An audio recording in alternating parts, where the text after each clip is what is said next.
Greetings, greetings, greetings, everyone. Come on in the room. I am super excited to be able to introduce to some and re-announce to everybody else the Pearl Hell podcast. So you all got to come on in now. I know you hear me. I know you hear me. It is about that time. So it's 10 o'clock in some places, 9 o'clock in some places at night. In some places, it's like 3 or 4 o'clock in the morning. But wherever you are, you have got to be on the show tonight. Come on in. We're welcoming your comments. You know, Pearl Hale is going to have some super exciting, inspiring, fearless, just amazing, listen, thought provoking, because she is a thought leader. She is going to have some thought provoking conversation for you all tonight that I guarantee is going to be transformational for everybody who attends. Now, listen, here's the beautiful part. You can rewind, you can.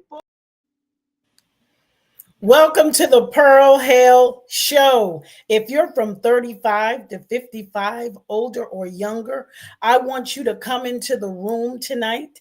I have an exciting guest with me. He travels all over the world, helping hundreds of thousands of young people with his program, Jay Has Heart, help thousands of parents, help children develop positive images in young women and men. And we're super excited, super stoked to have none other than Mr. Jabari Hall. How are you? On top of the world. On top of the world. Thanks for having me on your show. Appreciate it. Great. Thank you so much for taking the time out to be on the Pearl Hale Show with your Absolutely. schedule. And we're so excited tonight. And for those of you, my name is Pearl Hale. I'm a minister, life transformational speaker, life coach. Remember, life changes equals life transformation. And so we're so excited on tonight.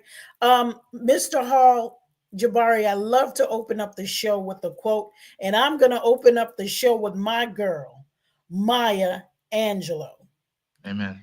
And I just love this quote.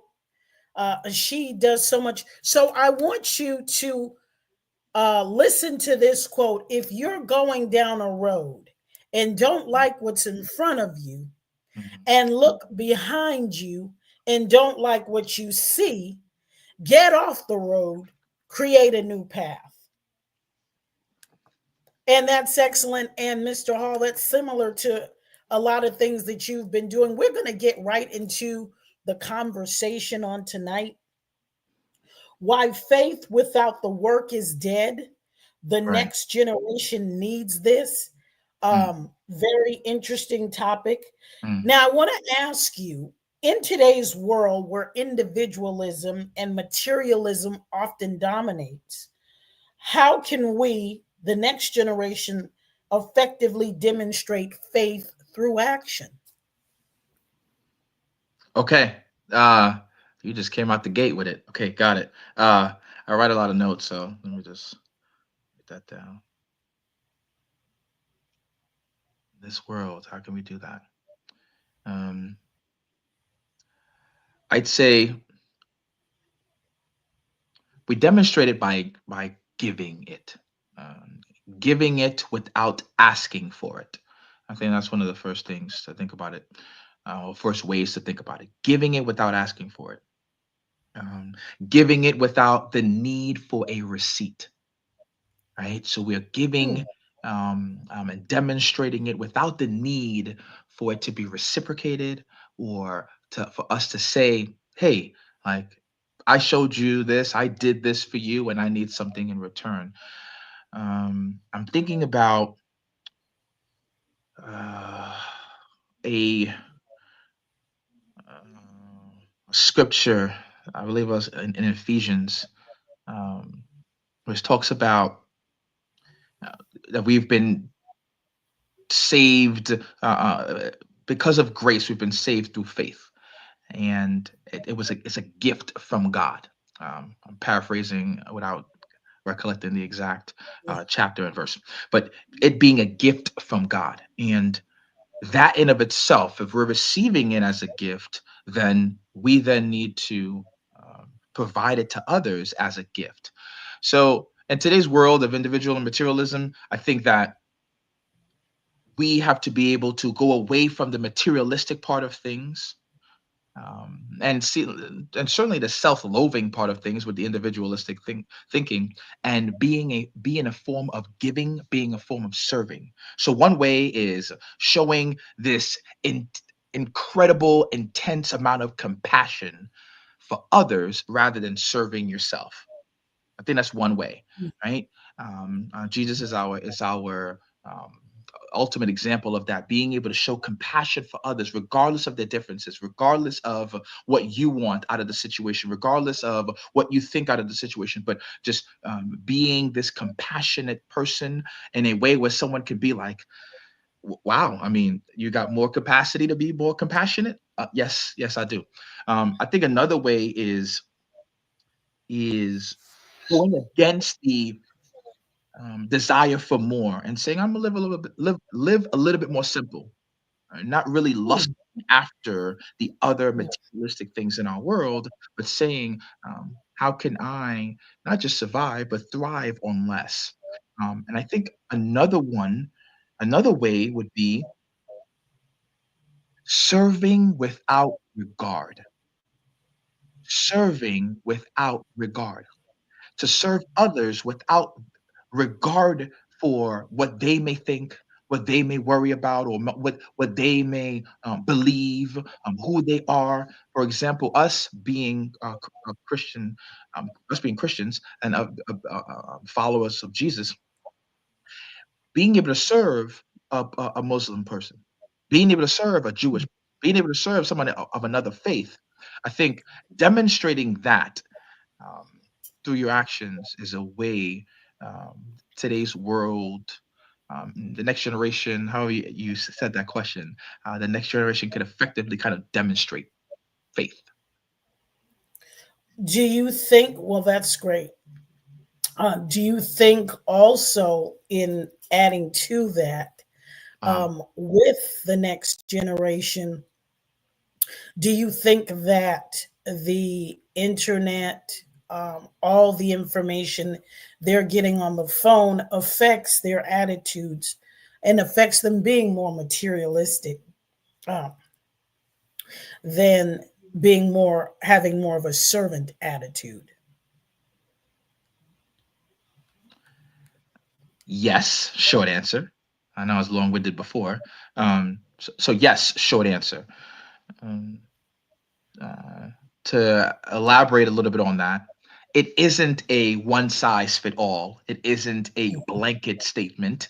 It isn't a blanket way of explaining things. And what I mean by that, just because a person is indulging in social media, indulging in the societal norms that we see today, doesn't necessarily then equate to uh, them being more desirable of materialistic things. Someone could merely watch something through their eyes and not digest it the same way another person would. So, therefore, that wouldn't then um, hinder their ability to. Um, I forgot how you phrased it, but then just hinder their ability to serve, hinder their ability to be humble and show humility. For some, yes, and that's why that was a short answer. But for some, no. Hopefully that answered that question. Yes, that was a great answer.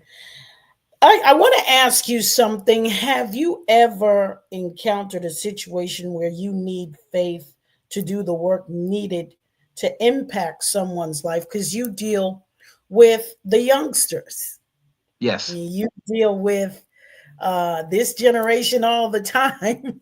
Hmm. uh, Hmm. and so, tell me of a specific situation, where you needed faith to impact someone's life. Specific situation where I need a faith to impact someone's life. I think that um, I come across those situations every day. Mhm. To your listeners right now, you may be thinking to yourself, "Oh, let's hear what this guy has to say. Let's hear about his example." I'm sure I can give you an example. But what comes to my mind is for the listener to think about a moment in time where you used your faith um, to impact someone's life, or your action through faith to impact someone's life. And you would be surprised at the amount of times you have used your faith in action to impact someone's life. Um, so I just want you to think about that for a moment before I can just answer it for myself and personally for my experience and et cetera, et cetera. And but for you listening, for you watching, what moment did you can you recollect? Excuse me. What moment can you recollect and bring to the forefront when you used faith in action to impact someone's life? I bet you it was today. I bet you it was yesterday. I bet you it was the conversation you had with a person to help bring their spirit up. I bet you it was a moment where someone was sick on a bed and you went to visit them in a hospital. I bet it was a moment where someone called you and you had to help them and remind them of the spirit that lives within them. I bet you it was a moment where you were just a friend and sat with another friend, didn't say a word, but just listened. Those are situations of you showing faith in action and impacting someone's life in its simplest form. Sometimes you need to muster up more faith to then perform a particular action to then impact someone's life. But faith sometimes doesn't need immense weight in order to then produce action. It sometimes could be as small as a mustard seed. It sometimes could be something so innate, something so quick that you didn't have to conjure up. It's just a part of you. So I say that because I know someone's listening. I know that the person that's listening right now needed to hear that, so that it can be a reminder to you that you are performing your actions through faith on a daily basis, but may not or have not or did not combine the two together. For me, in 20 Yeah. seconds, go ahead, sorry. No, go ahead. You can finish. For me, in 20 seconds, it's a daily a thought process that goes. It's a daily thought process for me. It could be a conversation that I have with my wife, a conversation that I have with my son or daughter, a conversation that I have with a friend. But specifically, it's moments where I go places and impact young people's lives, and they then come up to me and said, "I didn't know I needed this, but I needed you today," and I just smile because I know I'm here on assignment. Uh, and it's those moments that I just feel great joy from. Wow, that's a blessing. You know, you hit the nail on the head when you said Mm, assignment. mm, And that's what people need to understand when you're serving on assignment. You've dealt with gang violence, you've yes. dealt with a lot of things, um, which we can talk about in affecting this generation to moving more towards the work and life assignment, that you don't have time to meander. You got to figure it out, and you got to figure out what you want to do. And we know at various ages you're not um, as well rounded as a person who's older.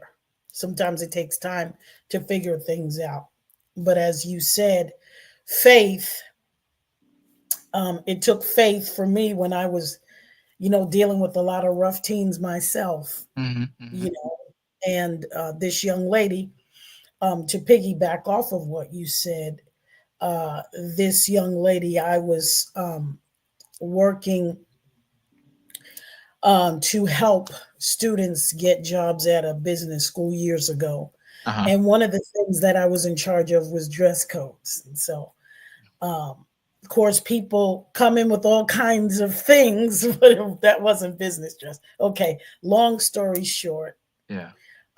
she proceeded to tell me off. You ain't my mother. You can't tell me what to wear, blah, blah, blah, blah, blah. Hmm, Okay. hmm, So the individual, happened to be expecting. So they was ticked off at me. Never spoke, always had an attitude when they saw me. But one day Mm-hmm.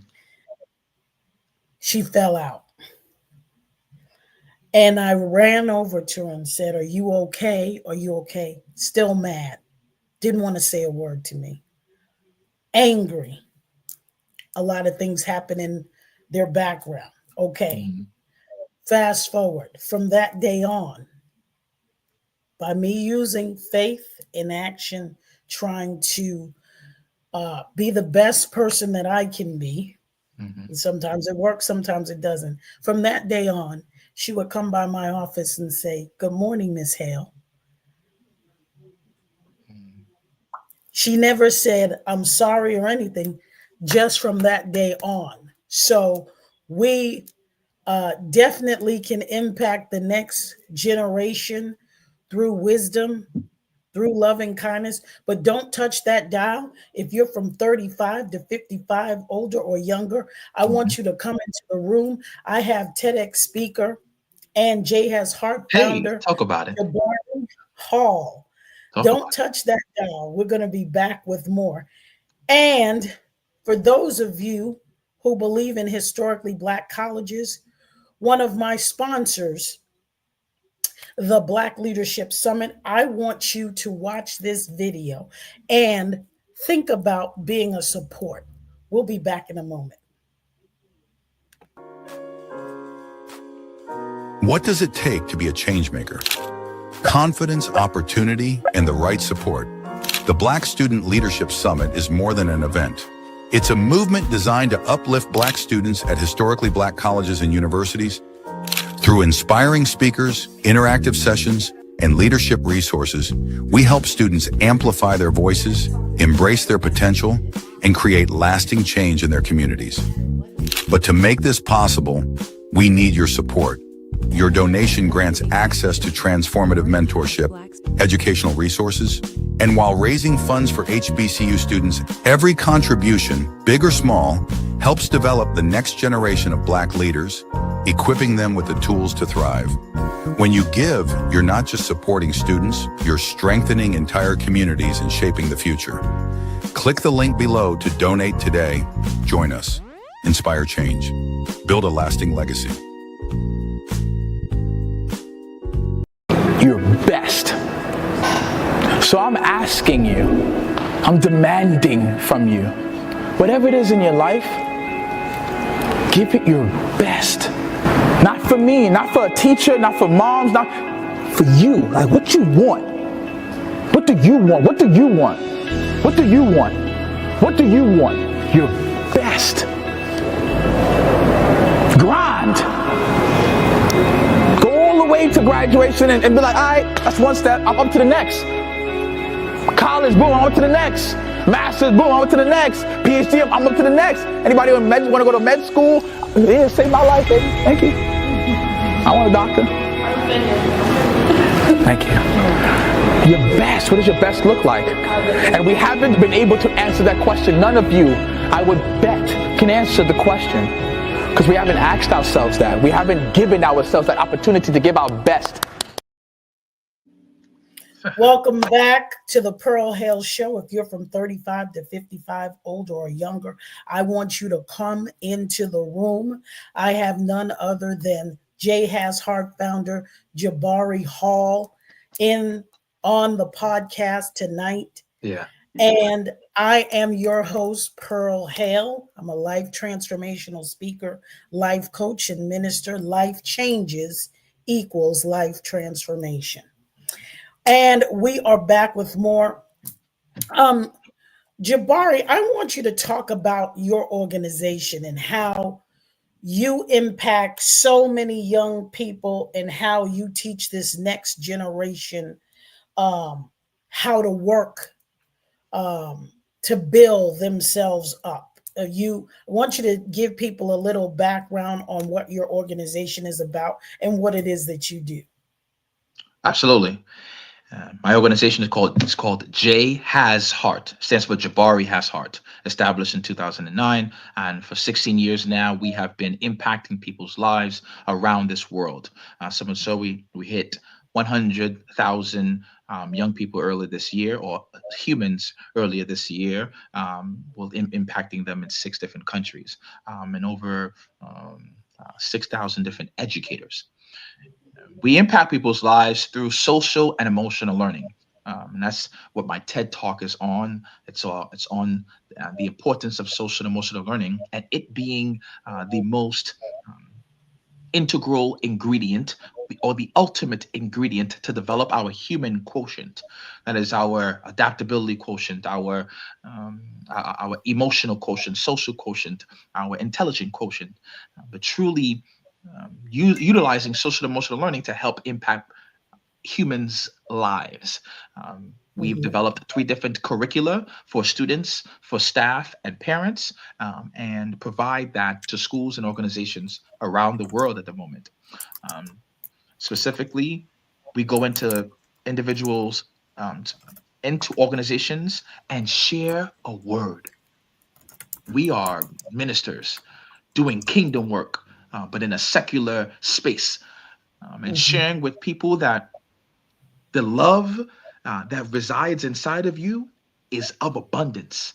And certainly you have the ability to say, I love me enough to know that a God above loves me. Now, do we share that in every secular situation? No, but that's certainly the message.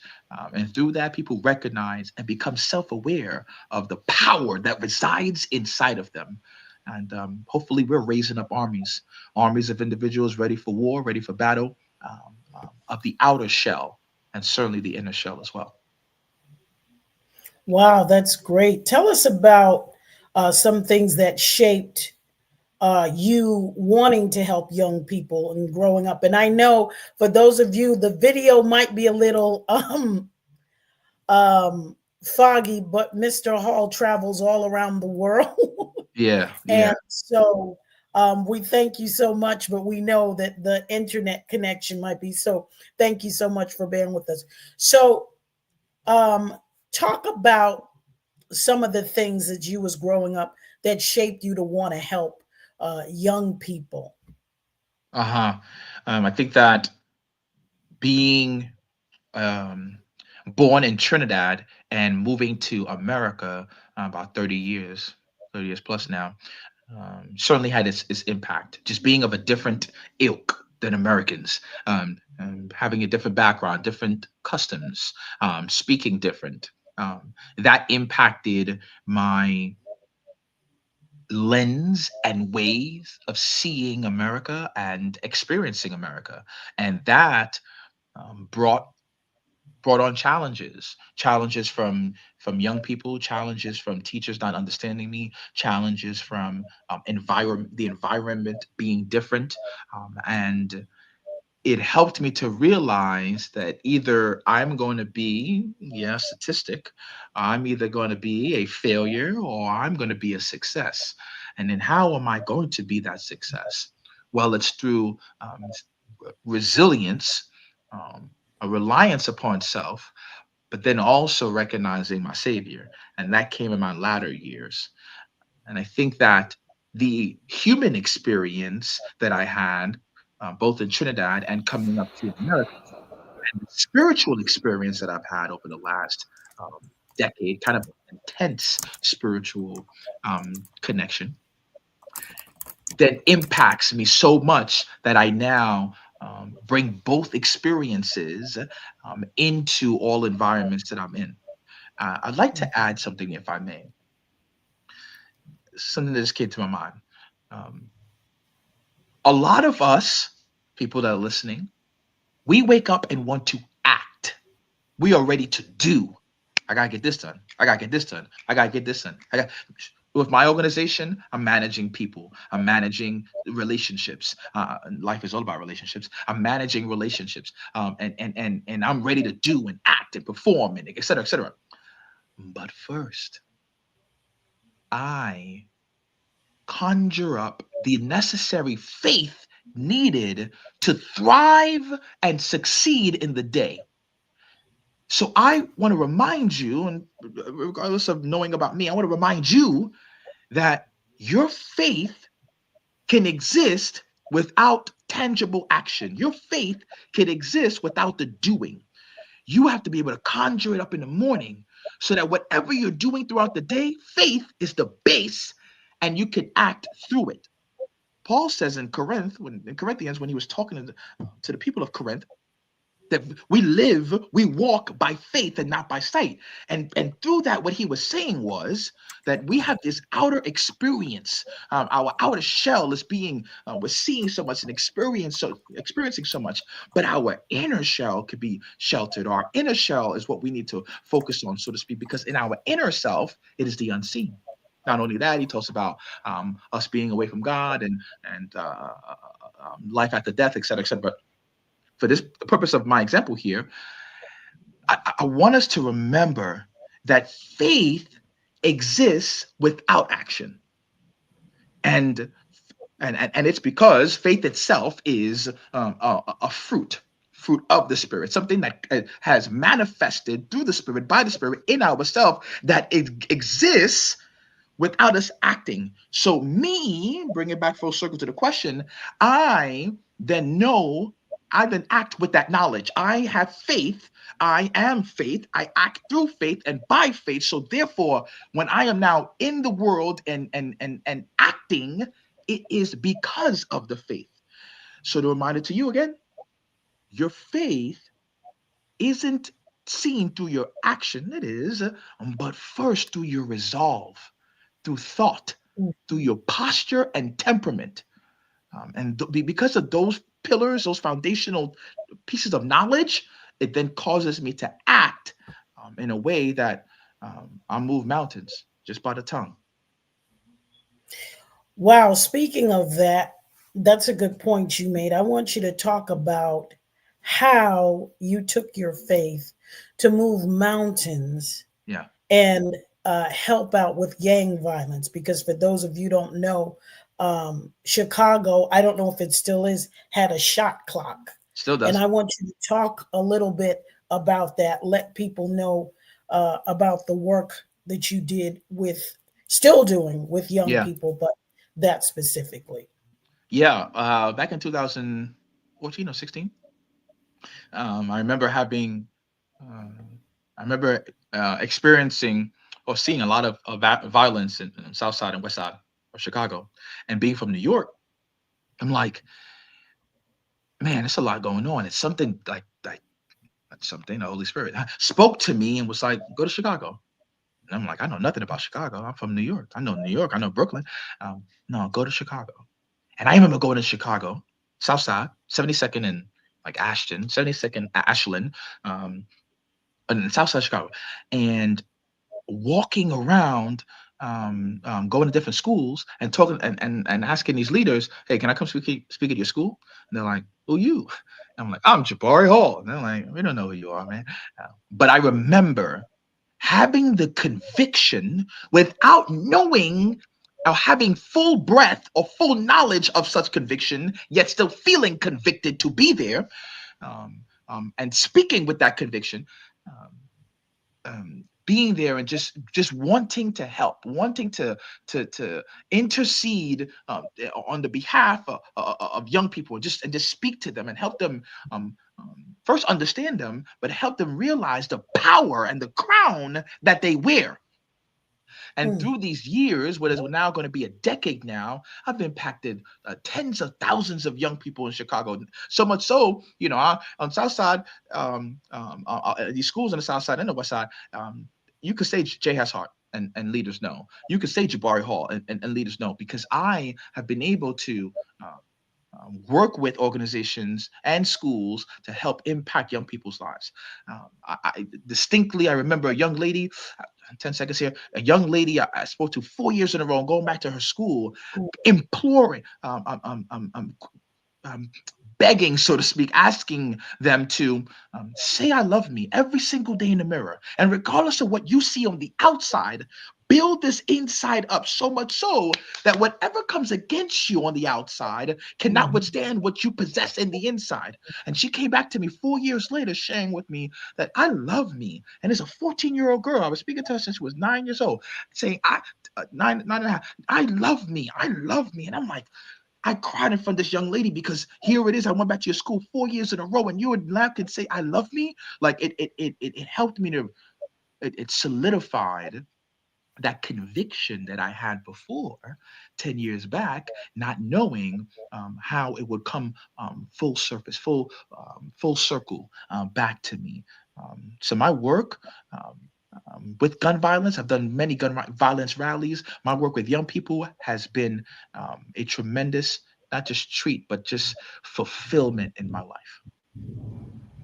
Wow, that's so important because a lot of people don't realize in marginalized communities, people don't have certain support systems.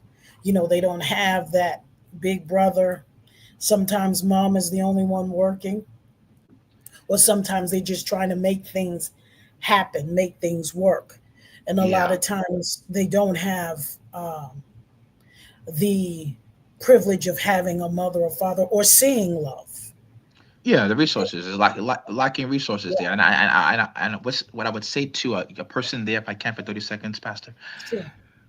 to the person that's listening, there is a significant importance in the role that you have and in the opportunities that you provide to a young person. The role that you have to inject, to build, to help the mindset of a young person is immense. And you being in the household, or you being a mentor, it is immense. So take that role, take that mantle with fervor, with bravery, and with knowledge that your words matter. Not only the role, I forgot what I mentioned before, but certainly your resources. Equip them with the things that you have, whether it is knowledge, whether it is words, whether it is finances, whether it is a space and opportunity, whatever it is, equip them with it, because you expose them to something that they wouldn't have been exposed to had you, that present person, not be there. And so it's an important thing to the next, for the next interaction that you have with a young person or another human, that you provide and understand your role and your resources, and provide that with the vitality and the fervor that's necessary to impact their lives. Yeah, that's excellent. Each one teach one.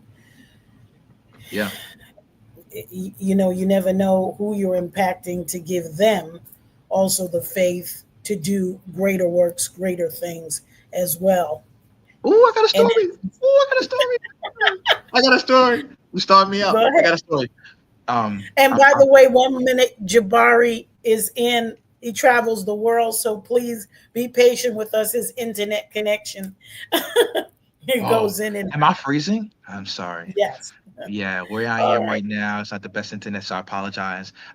Yes, I do travel around. Um, um, but nonetheless, okay. So the story. I was at the school and middle school, and I was talking to these eighth graders, and I was sharing with them that um, these young men, I'm sharing with them, young man, you ever said you love yourself? They're looking at me like I'm crazy. Like, what you talking about? Like, oh hell, what you talking? Like, what you talking about? OG? Like, I'm like, no, no, no. Like, you ever said that to yourself? No, I never said that to yourself. Promise me you'll do this. And I'm talking to them and I'm asking them to go home today and start saying, I love me. You won't even understand what you're doing, but what you're doing is just, you're speaking to your spirit. You're speaking to your soul right now, and you will thank me later. You might not see me in a year. You might not see me in 2 years. You'll see me online. You'll see me somewhere, and you'll be able to say, Jabari came to my school in 2024, 2025, and he asked me to say, I love me. And I never knew what it was going to do for me until today. So now I'm at another school in another city. I'm in another school in another city. A principal comes up to me. He's like, hey, I gotta talk to you. And he's a great friend of mine. I gotta talk to you. I'm like, hey, let's talk. He's like, I got a parent that wants to talk to you. She said she knows about you and everything. I was like, okay, I mean, sure. People know about me in different places. He's like, I don't know what she wants to say. he gets us connected. She then says to me, "Hey, are you Jabari Hall?" I'm like, "Yeah, I'm Jabari Hall." She's like, "Oh, you came to my son's school?" Da, da, da. I'm like, "Yeah, yeah, yeah." She's like, "Well, I walk in the bathroom and I see my son saying 'I love me' in the mirror." And I'm like, "You ain't never said that Wow. before. Where did you get this from?" He's like, "Oh, this guy named Jabari Hall came to my school and he started saying I say this, say that in the mirror, and it's helping me, mom." And I'm just like listening to this lady. I've never met her. Of course, I met the son, but I'm in a different city. I'm in a different location, and she had to get in contact with me and share what her son is doing, just to show. Like it made my day. It made my day. And it's just a reminder to each and every person out there, your words matter. It speaks volumes. And when you are impressing upon the mind of a young person positive intentions, positive thoughts, positive words, you are providing such exposure to the landscape of the mind that they didn't even know had so much mileage. They didn't even know had so much availability. You are opening their minds to so much. And that alone, that story alone helps remind me that my words matter. Your words matter. So the next word you utter out your mouth to a young person, let it be love, let it be understanding, let it be respect, let it be opportunity, let it be upliftment rather than downgrading or degrading them. I just want to share that. Whew. Wow. Don't touch that dial. We're going to be back with more after this commercial break with none other than Jay Has Heart founder Jabari Hall. And remember, life changes equals life transformation. We'll be back with more. What does it take to be a change maker? Confidence, opportunity, and the right support. The Black Student Leadership Summit is more than an event. It's a movement designed to uplift Black students at historically Black colleges and universities. Through inspiring speakers, interactive sessions, and leadership resources, we help students amplify their voices, embrace their potential, and create lasting change in their communities. But to make this possible, we need your support. Your donation grants access to transformative mentorship, educational resources, and while raising funds for HBCU students, every contribution, big or small, helps develop the next generation of Black leaders, equipping them with the tools to thrive. When you give, you're not just supporting students, you're strengthening entire communities and shaping the future. Click the link below to donate today. Join us. Inspire change. Build a lasting legacy.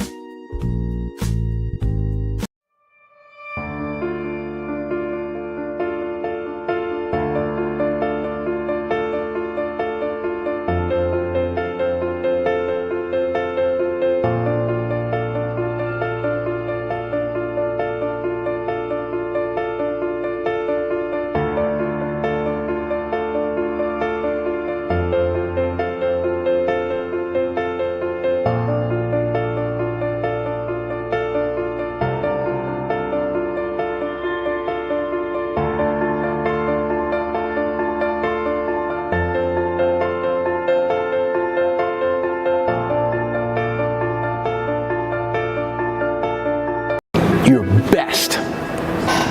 So I'm asking you, I'm demanding from you, whatever it is in your life, give it your best. Not for me, not for a teacher, not for moms, not for you. Like what you want. What do you want? What do you want? What do you want? What do you want? Your best. Grind. We're back with more. Jay Has Heart founder Jabari Hall, who works with young people all over this world and their parents as well, with social emotional development and learning. And we're excited. He's been a friend to the Pearl Hale show. Brooklyn is in the house, but he goes all over the world. So we thank you so much for being with us here tonight. We know that your schedule is hectic, but thank you for the work you do in life transformation and in your TEDx talks. I want to talk about how does the next generation strike a balance between serving others through their work and nourishing their own faith internally. You spoke a little bit about, I love that excellent example about speaking life into individuals so that they're better equipped to help others. I know you just saw the trailer of my book. I have met so many people, but I met this young lady. The first man she's introduced to in life, her father Mhm. calls her a fat, ugly bee. Mhm. And when you have that kind of um, those kinds of words spoken over you constantly as a little child, breaking those cycles of abuse, breaking those cycles to become a productive human being and not let that stronghold hold you back. Mhm. I want you to think about those things as you answer this next question. Yeah, I think that um, I'm so happy that you were able to share that story within your book, and I'm pretty sure it resonates with not only the listeners of this podcast, um, but the readers of your book, um, Mhm. whether personally or to a third party. Um, Situations like that certainly helped me to um, or remind me that this has so much power. This tongue of ours. How do young people kind of strike, or the next generation strike this balance between serving and serving others and kind of nourishing their faith? Um, I think that in private moments, it's so necessary to fill your cup. A Mm. lot of times in private moments, we want to release the tension from our minds, from our hands, from our feet, from our body, release the stress from our shoulders through um, drifting away, through doing mind numbing things, from going away from the reality that we exist within. And that could be a social media plunge. That could be watching your favorite TV show. Just going away from your normal self. But it's actually in those private moments where, okay, that's filling up your cup. Cool, cool, cool, cool. But what kind of filling up, and what kind of cup are you filling up by watching particular things or doing particular things? You want to remember that you have to nourish yourself in those private moments. How you nourish yourself is one way is first prayer. Being able to say and go to God. I'm certainly the next generation. It doesn't have to be like you're all spiritual and you're all, I I am understand. holier than Yeah. thou. No, no, no. You can just go and say thank you, God, and that could be a prayer. I get it. That can fill you up a little bit. So I'm not getting all preachy on you. I'm just saying you can pray.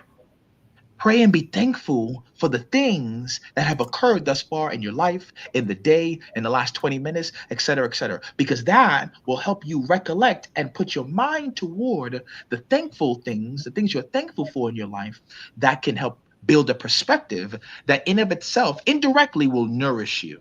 A second way is that in those private moments, saying, asking yourself, what did I do wrong? What did I do right? And yourself, you're speaking to the Holy Spirit. But what did I do wrong? What did I do right? And giving yourself enough grace to say, okay, I did that wrong. How do I do better next time? Retooling, reconfiguring the mistakes that you made, or the path that you took that Maya Angelou talks about, and redirecting yourself to a new path in those moments. Those are two ways in which you can nourish your faith internally in those private moments. And then when you are now going on the outside of your house, or either inside of your house with your family, you can then recollect those moments where you prayed and being thankful about something, recollect those moments where you self-corrected yourself, and then help you when you're talking to the mate that you have, the children that you have, the siblings that you have, or the person that you meet outside. You can then say to yourself, or say to that person, I was just thinking to myself last night, I messed up. I stole something and I shouldn't have stole it and I should have gave it back and I didn't give it back. But I'm gonna do better next time. I'm not gonna steal that. So you know what? Right now, you probably, if you're talking to a person who's about to steal something, you probably do need that thing. But do you need it as bad as, or do you do you see the consequences? Do you need it as bad as the consequences will be? Kind of just giving them perspective. Right then and there, you're nourishing that person. You're helping that person on the outside, and it came from you, giving yourself grace, giving yourself balance, internally and in your moment of um, of, of silence, of uh, alone time, basically. I think that's how I would answer the question. And I think through that self talk, especially the young lady in your book, she would then will then be able to say, "I'm not worried about what he got to say. I love me. I'm not worried about what he got to say. I'm beautiful. I'm not worried about what he got to say. I'm this. I'm that." And again, and filling yourself back up so that when you go back out into the battle and somebody's like, "You ugly. You stupid. You dumb. You this. You that." Sticks and stones may break my bones, but words will never hurt me. You can now say to them certain things, or repel their negativity because you have already filled yourself up. I think, and that's how I would address your question and the story you shared. Thank you. You're welcome. Absolutely. Um, a balance between serving and work and nourishing your own faith internally is definitely helping young people to see that you're not a victim, you're a victor. Come on now. Come on now. And through the work, and that's why I always partner with people who are doing positive things in and around the world, around the community, Yeah. because believe it or not, everyone is significant and everyone has a role to play in their faith. And a lot of times, as we talk, you and I are certainly around more than Christians, even though we are Christians, but you are affecting a lot of people, and particularly young people, and particularly people who you meet in marginalized communities who say, hey, I don't see my significance. I'm watching my brothers and sisters' kids. I had that situation where young lady tells me she's about 16, Yeah. 17, and watching her brothers and sisters' kids. She tells me she wants to have her own business doing hair and stuff like that. Then she says, you know what? I think I want to have a baby. I said, you want to have a baby? I said, I mean, certainly later on in life, but Mhm. you told me you wanted to be an entrepreneur, which is having your own business. If you have a child right now, and she said to me, and again, this is her sense of normal being in a marginalized community. I'm watching my five other brothers and sisters, my sister's kids. It's five of them. We can make do. Yeah. She's not thinking of the other implications of that. But anyway, um, as I began to share with her and talk to her, well, you're going to have to need money for a business. You need focus, and you certainly don't want to have a child just by anyone. Mhm. You have plenty of time for those things, but when you're building a business, you want to build you first. So anyway, I went on to talk to her, and she said, "Wow, I never thought of all of that." Yeah. And us simply giving someone something to think about. Not that we're holier than thou, not that nobody's better than the other individual, but just reaching people where they are, because this generation is significant. This generation is going to outlive us, and they are going to be here. And so we have to affect and impact them to have the faith to do the work. Because a Yeah. lot of times, um, there's so much going on. They're exposed to Yeah. so much, and there's so many different scenarios. The importance of getting to marginalized communities it's easy to talk to someone, okay, you got it all together, or you came from love, but then to pour that in somebody else. And the hardest thing to do is to deal with someone who don't have the same level of understanding, like I gave you the example of the young lady earlier, Mm-hmm. Mm-hmm. who simply, I'm telling her about the dress code, and you're not my mother. You can't tell me what to do. Who do you think you are? Blah, blah, blah. Mm-hmm. And just turning that situation around to where she's stopping by the office and saying, "Good morning, Miss Hale. How are you?"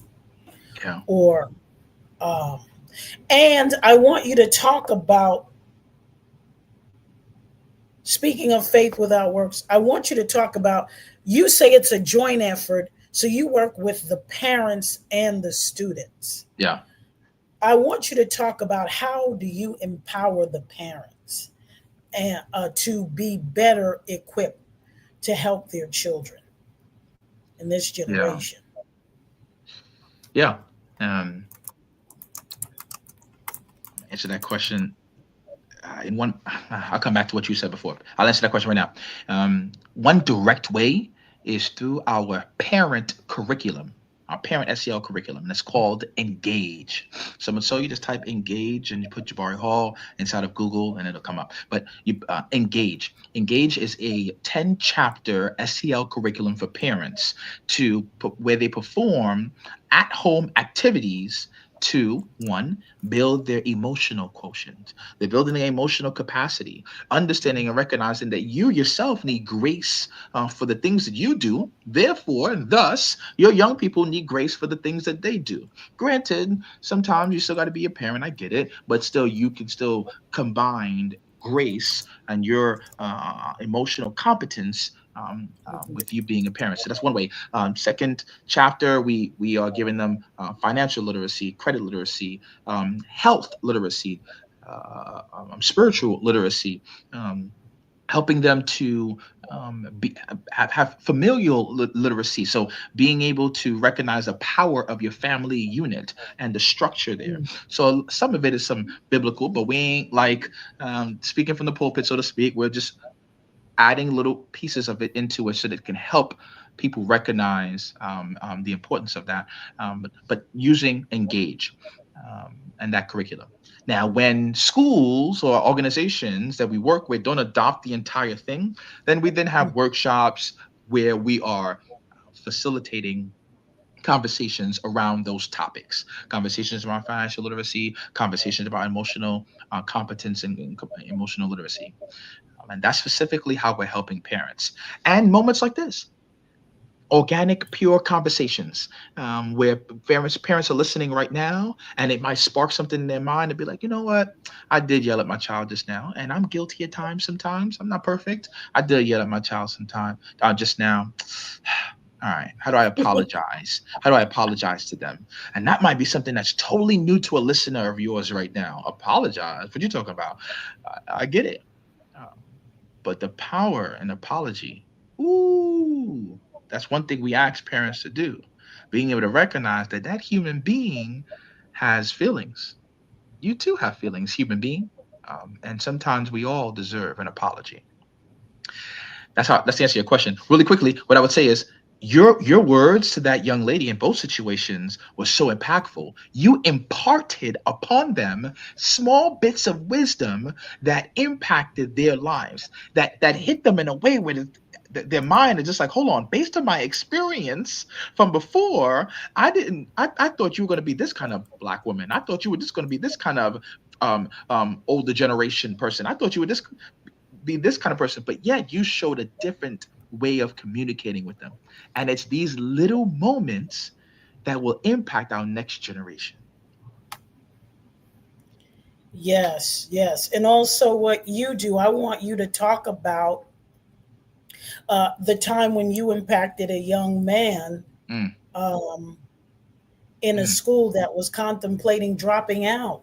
yeah. Because again, being in a marginalized community, not knowing where your next meal is going to come from, how do you navigate that? Mm, Don't touch that dial. When we come back, We'll have more with Jabari Hall. If you're from 35 to 55, older or younger, I want you to come into the room. And just remember, you're watching the Pearl Hale Show, Transformational Speaks. Life changes equals life transformation. Don't touch that dial. We're going to be back in a moment with more, with our last segment from none other than Jay Has Heart founder Jabari Hall. What does it take to be a changemaker? Confidence, opportunity, and the right support. The Black Student Leadership Summit is more than an event. It's a movement designed to uplift Black students at historically Black colleges and universities. Through inspiring speakers, interactive sessions, and leadership resources, we help students amplify their voices, embrace their potential, and create lasting change in their communities. But to make this possible, we need your support. Your donation grants access to transformative mentorship, educational resources, and while raising funds for HBCU students, every contribution, big or small, helps develop the next generation of Black leaders, equipping them with the tools to thrive. When you give, you're not just supporting students, you're strengthening entire communities and shaping the future. Click the link below to donate today. Join us. Inspire change. Build a lasting legacy.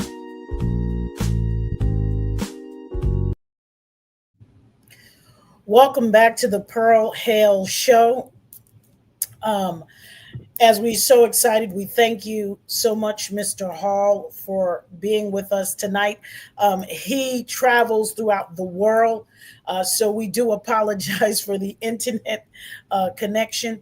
But I want you to comment on the last, how you impacted a student who was contemplating dropping out of school. Absolutely.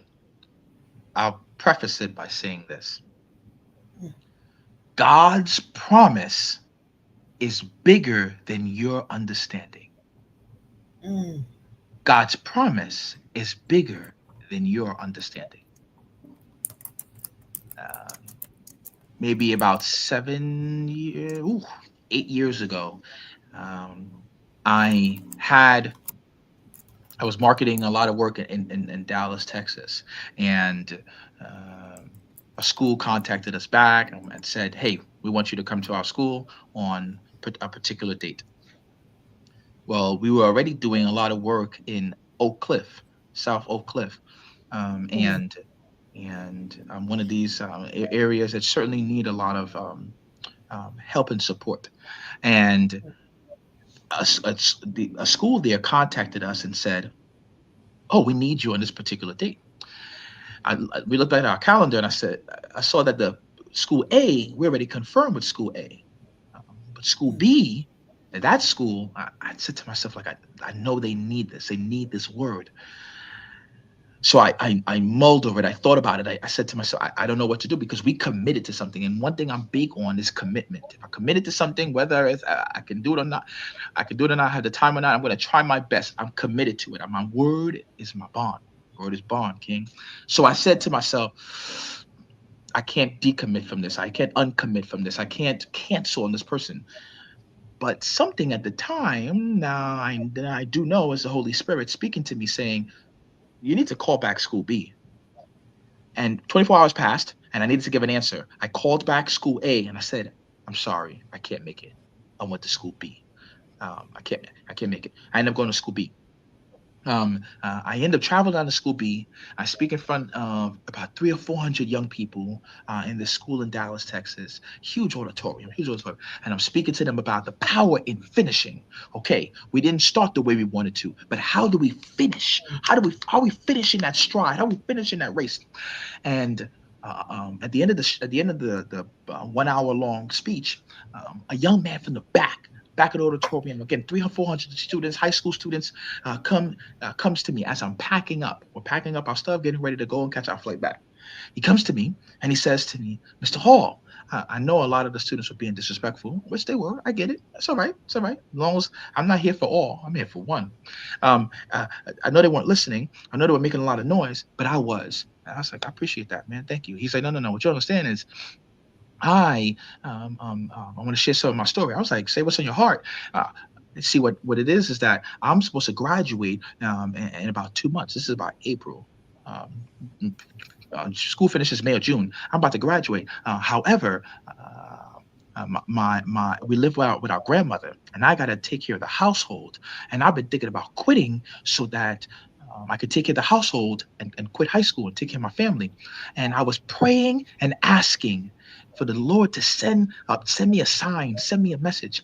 And I think that the Lord sent you for me today to help me to finish high school. Did you hear me? Did you hear me? What he didn't know is that the school A that contacted me, I'm listening to this young man. The school A that contacted me was a paid gig. They're gonna pay me thousands of dollars to come there. This school that I went to was zero. I did it voluntarily.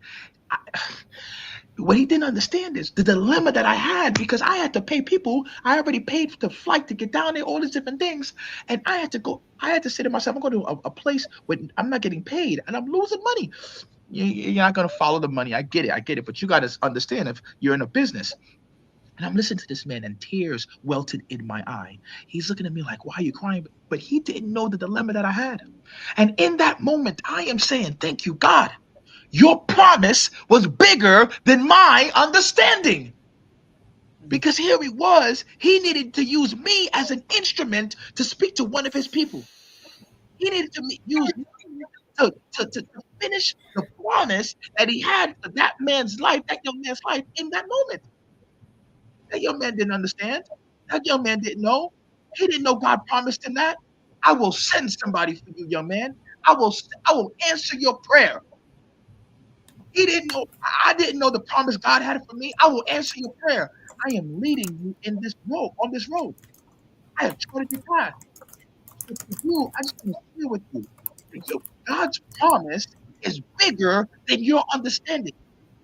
When Abraham had to sacrifice Isaac, his promise, uh, generational, multi-generational promise, was bigger than Abraham understood.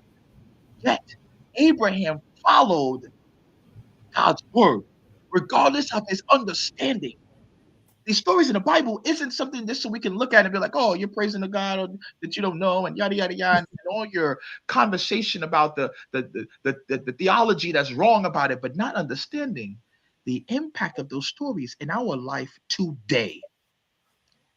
You that are listening, I know I'm talking about me here. You asked me the question about me, but I can't help but go back to the person that's listening.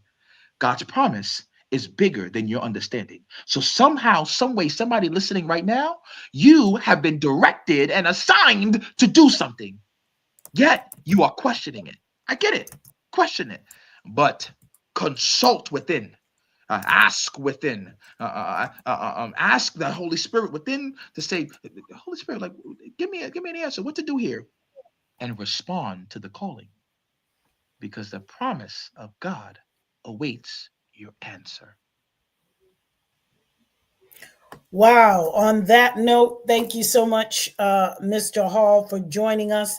Thank each and every one of you for joining us on the Pearl Hale Show.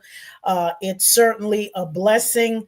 Jabari, for those of you who don't know him, he's hype. He's always hype and in purpose. And that is a blessing and that is a great thing. And I always want to leave you with a quote or something to help you. If you don't like something, change it. But if you can't change it, change your attitude. And those are the words from the great Maya Angelou, who I love and who I quote. And for those of you who've come on tonight, you want to think about being a support of the Pearl Hale Show, you can support us by clicking on the QR code. Consider becoming a sponsor, and also click and subscribe on YouTube. Click and subscribe. We're excited about what God is doing in this season. We certainly thank you, Mr. Hall, for all the work that you do and have been doing over the years with gang violence, with motivating young people, And here on the Pearl Hill Show, we speak life transformation. Life changes equal life transformation. Thank you so much for joining us on the Pearl Hill Show. And all of you have a blessed and good night. Thank you so much, Mr. Hall, and have a blessed evening. Bye-bye, everyone. Bye-bye.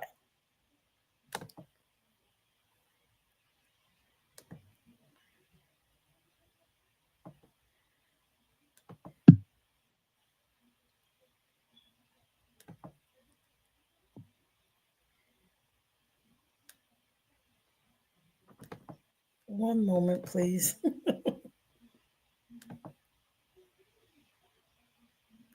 Have a